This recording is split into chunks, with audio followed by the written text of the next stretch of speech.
Before we dive in, this case starts with something the court sees all the time: a defendant hoping the judge will believe their story. But today, the judge isn't so easily convinced. What begins as a routine hearing slowly turns into a tense courtroom moment that no one expected. Keep watching, because the turning point in this case comes when the defendant decides to speak. Thank you, Your Honor. We are present in the state of Ohio versus Dennis Welp in case number 25-CR-206. The defendant is in court represented by counsel. We were last here on May 14th, where the defendant pled guilty to count 5 and count 6, both being sexual battery felonies of the 3rd degree. At that time, the court referred the defendant for a pre-sentence report and victim impact statement. Those reports have been completed, and the state is prepared to proceed with sentencing. Mr. Watson? Right here, you can already feel the pressure building. The defense lawyer is clearly trying to frame the situation in the best possible light. But judges hear thousands of these arguments every year. The big question is, will the judge see this as a genuine struggle or just another excuse? Let me know what you think. Does the lawyer sound convincing so far? Thank you, Your Honor. May it please the court. I'm going to be brief. This was a heinous crime, Judge. This was horrible in a lot of ways, but most importantly, because this was a minor child who almost assuredly didn't fully understand what was going on with somebody whom was entrusted to love her and to protect her.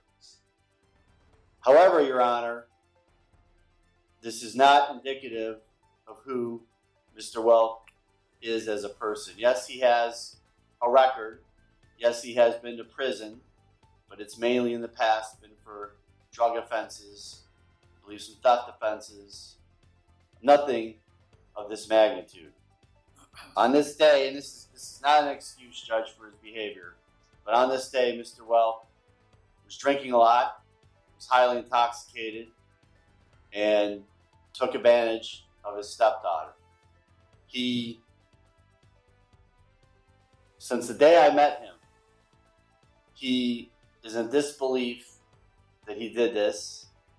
He has expressed to me his remorse and his sadness and how he hurt her, how he hurt his wife, how he hurt the rest of his family.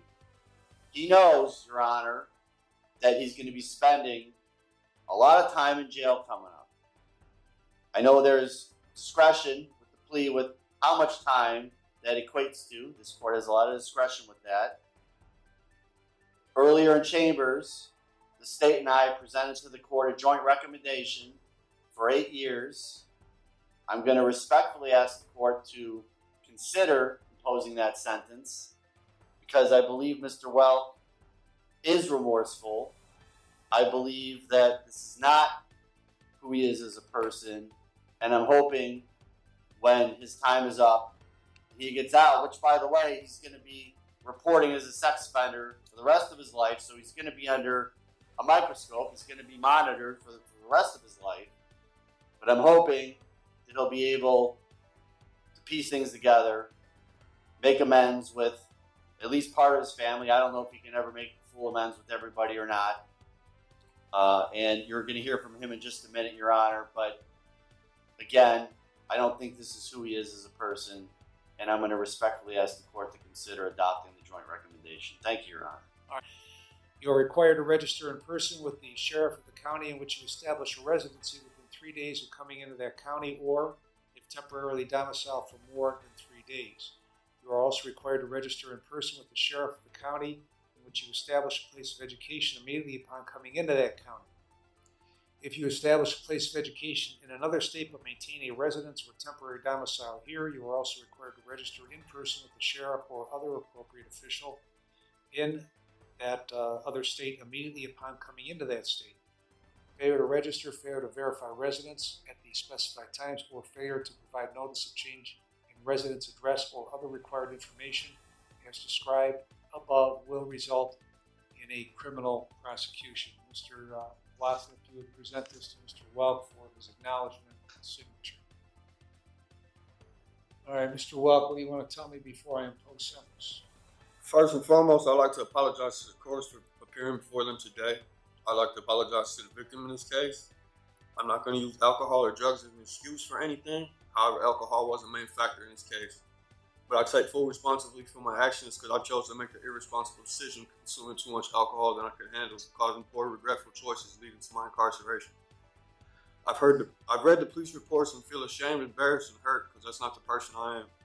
And I wouldn't be standing here today if I would have just been more responsible. I have 4 younger children that I've let down because of being locked away from them, missing out on watching them grow, having to deal with that as a heartache alone. The only thing I can do now is work on myself while incarcerated, take advantage of all programs they offer, and become a better man and a better father, and not give up doing so. I have to make this my last time in jail, and I plan to. I'm sincerely remorseful to my victim in this case, letting her down when I was supposed to be a father figure in her life. I beat myself up over this every day. Over this, wishing I could take it all back. I just hope she can grow up in life and leave this in the past, and that it doesn't affect her future.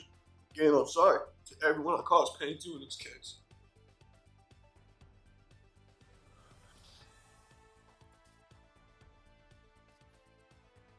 Ms. Alessi? The moment where things start to shift. In many courtrooms, judges carefully listen to explanations, but they're also trained to spot inconsistencies. If the judge believes the story doesn't line up with the evidence, the entire tone of the hearing can change instantly. And that's exactly what seems to be happening here. Thank you, Your Honor. One thing that the defendant said today in court, and even in his pre-sentence report, that stood out to me is that he was supposed to be a loving and caring father. And I couldn't agree more with that. He should have been someone that the victim could trust and rely on for protection and guidance. And instead, he used his role as a parental figure to manipulate her, exploit her, and violate her. And while there is a jointly recommended sentence here, the state believes it's essential to highlight not only what the defendant did pre-indictment, but also what he did after his arrest in this case.